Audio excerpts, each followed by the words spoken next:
edited what I've said in a couple of shows or something to that effect, and they make it seem that I'm somehow making fun of retards or something.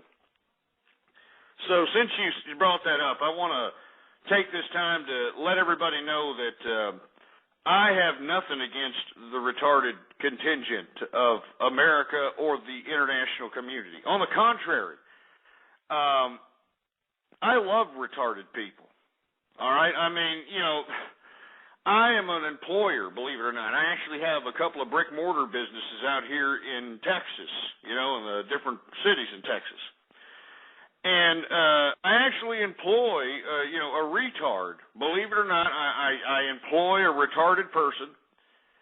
And, you know, this person does things like cleaning the toilets and cleaning the floors and, you know, doing, you know, minimal type labor activities of that nature.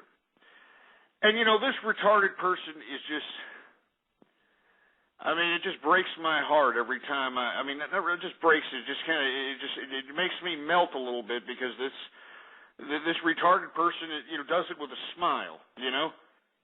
Does it with a smile, you know? He cleans shit bowls, cleans toilets, cleans floors, and, you know, does it with a smile, doesn't complain, loves to come into work, comes into work early, you know? Never is upset, never's mad, you know, never complains about anything, loves to talk about how sunny it is outside, how the wind's blowing, the nuances of life, you know, I mean, just the most innocent people of all time, mentally disabled, retarded, whatever you want to call these people. They're the most innocent people I have ever met of all time, and you know, for people to sit over here and say that I am somehow anti-retarded by, you know, a couple of jag-offs throwing a couple of YouTube videos about me, you know, with re-edited audio, I want to say that those are false indictments, all right? As a matter of fact, I think that we need more retarded people, you know? I think that we need more retarded people in the world, for Christ's sake. I think that we'd have a lot less human strife. I think that we'd have a lot less, you know, ass clowns out here pissing and moaning over nothing. You know, I just think that we need more retarded people. They're most innocent people of all time. I mean, you know, you know who's more of a danger? Regular ass clowns that are pissing and moaning because, you know, they're not up to whatever Hollywood implanted in their head. You know, or whatever possibility that they thought they could accomplish when, you know, based upon who they are, their abilities, and, you know, a whole bunch of other factors, they couldn't. You understand what I'm saying? So, anyway, I didn't mean to get off on that tirade about tards, but, I mean, those are some beautiful people, you know? I mean, you know, a beautiful group of people. I think we need a whole group. I think we need more retarded people on the planet. Anyway, you know what? Let's have a drink to tards, shall we? Let's go ahead and have a drink to tards. Let me have a drink. Hey, engineer, you have a drink? No, he doesn't drink. Anyway, let me go have a drink to tards. You know, to the innocence and the purity of, you know, human kindness. You know, may it help the conscious soul who appreciates the nuances of human innocence. Cheers, everybody. Cheers. Let me go ahead and take a chug here.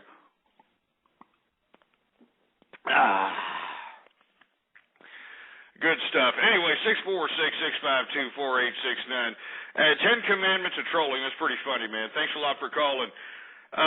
Before we take another call, I want to get to the first subject matter. Obama, once again, is trying to get, quote-unquote, personally involved with the debt ceiling. And for you folks that are, you know, obviously young and stupid, don't know what the debt ceiling is, I'll tell you what the debt ceiling is. Right now, you got these ass clowns in Washington, you know, the big building in Washington, D.C., where all those men, you know, like Boner and, you know, Pelosi, plastic face Pelosi, and, you know, all those idiots, you know, Wiener, where Wiener used to be, that crap, all right? They're out there debating on whether or not we should increase the amount of credit the United States has. That's right. We actually have credit lines, folks. Our government has credit. Now, the government right now has to agree via the House and the Senate and the President that they need to increase that level of credit so that we don't default on our financial obligations to those that lent us money. Now, people ask, well, how do they lend us money? I don't get that. What does this mean? I don't get it. Who do we owe? I'll tell you who we owe. All right. You see, governments need to somehow raise capital. How do they raise capital? Well, they sell treasury bonds. All right. Treasury bonds is when the government sells these bonds that they guarantee a certain level of percentage maturity. If investors go in and buy up these treasury bonds. Now, why would somebody buy treasury bonds even though maybe the yields are not necessarily as attractive as equities or other financial instruments? Because bonds actually have very great tax incentives. Once they mature, you can actually take them out, and the tax incentives are pretty exclusive. So this is why a lot of people invest in treasury bonds. This is not just exclusive to America. This is also exclusive to every other country. This is why people are kind of upset that if the Greece defaults on its debt, there's going to be a lot of people who invested in those treasury bonds in Greece that are stuck with their penis in their hands, losing money on investing in a country, because the government was too incompetent to delegate that money properly. Because anytime you give the authority to any bureaucracy, especially with money, they're not going to handle it very well because it's not their money. It's not their money, for Christ's sake. So this is where all this economic peril is coming from for all the simpletons that don't understand what this is about. All right? We need to increase the level of credit that we have. So if the government increases the debt ceiling, that's what they call it, increasing the debt ceiling, that means that they're going to increase the amount of credit that we are allowed and sell more treasury bonds on the international market and raise this amount of capital so that we can continue to sustain the government. Now, what is sustaining the government? Well, everything that you imagine government does at this point in time. It has grown so much that the government cheese that you collect on the first of the month, the food card, the food stamps, Social Security, Medicaid, Medicare, I can continue going on and on. I mean, this is what is at stake, and this is why individuals don't really realize that this debt ceiling is a serious situation. Not to mention that if the United States defaults, it could have an international economic meltdown of just unbelievable proportions. This is not a joke. I'm not joking. This is not a joke here, folks, and there's no reason for the United States to default on any of this stuff, all right? No reason whatsoever. We should pay our obligations. Moreover, we should force some of these people that are being burdens on the American tax system to start contributing in some fashion. I don't see why my tax dollars, and let me tell you something, I know people think that, look at it, he's getting taxed and he's bitching and well, let me explain something to you, all right? Every time that I'm taxed out of my pocket, I feel like I'm getting raped. You understand? I feel like I'm getting raped, for Christ's sake. Because I have no kind of way of saying, hey, wait a minute, why am I being penalized for being successful, And these taxes go, who the hell knows? It's up to the government. That's what sucks about it. It doesn't go to the people that it's supposed to help. The government just uses these people as poster children as reasons to grow their stupid government bureaucracy. And the sooner the people get their stupefied heads out of their asses and realize it, the better off our society would be, for Christ's sake. Jesus Christ. Anyway, we're supposed to be talking about the freaking president getting personally involved with the freaking U.S. debt ceiling talks. I want to hear from you. What the hell do you got to say about the crap? Area code 209. What's up? You're on the horn. Fuck you. Yeah, shut up, you little piece of crap. You need to go to bed or something right now. All right?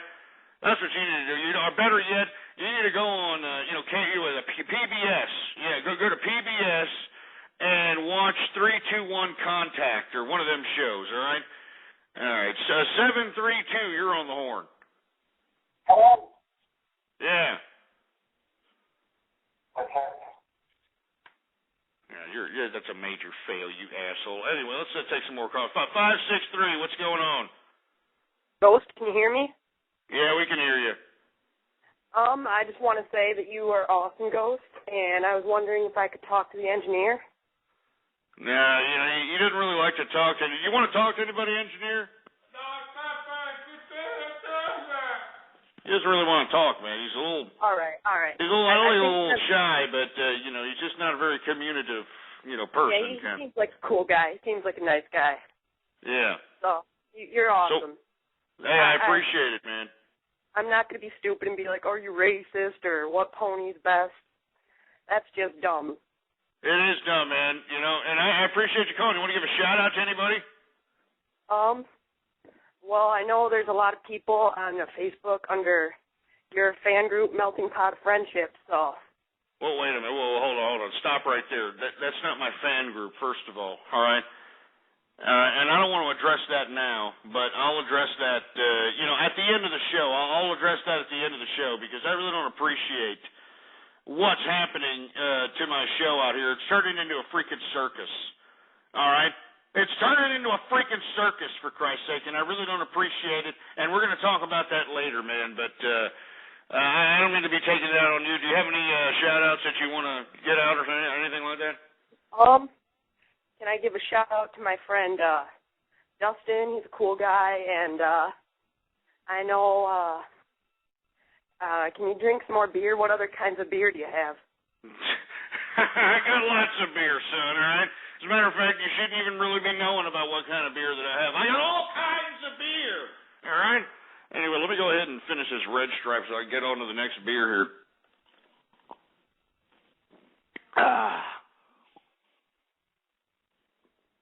And remember, you got to be over 21 to consume this stuff, all right? Seriously. I mean, we all heard the Ryan Dunn situation, all right?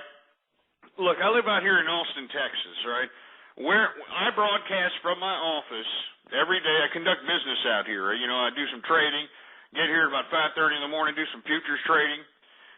When the equities markets open up, diversify some of my long-term investments, do some day trading, that sort of thing.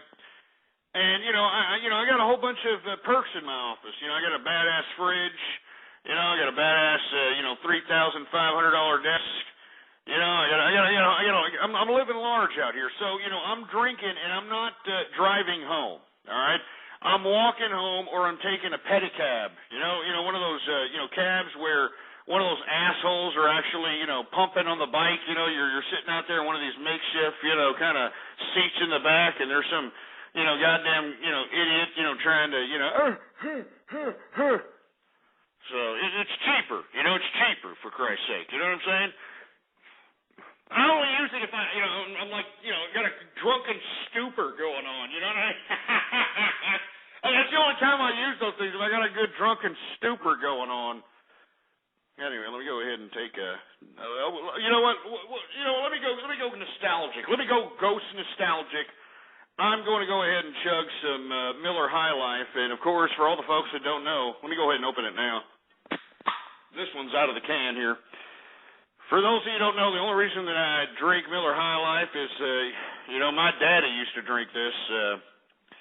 He was a hard-working man. He was, the kind of individual that just, worked hard his whole life. And, the kind of individual that worked literally 10, 15 hours a day, come home, he'd have these in the refrigerator. He'd take, maybe about 4 or 5 of them. And, my dad, he didn't know how to necessarily go to sleep. He just knew how to pass out. You know what I'm saying?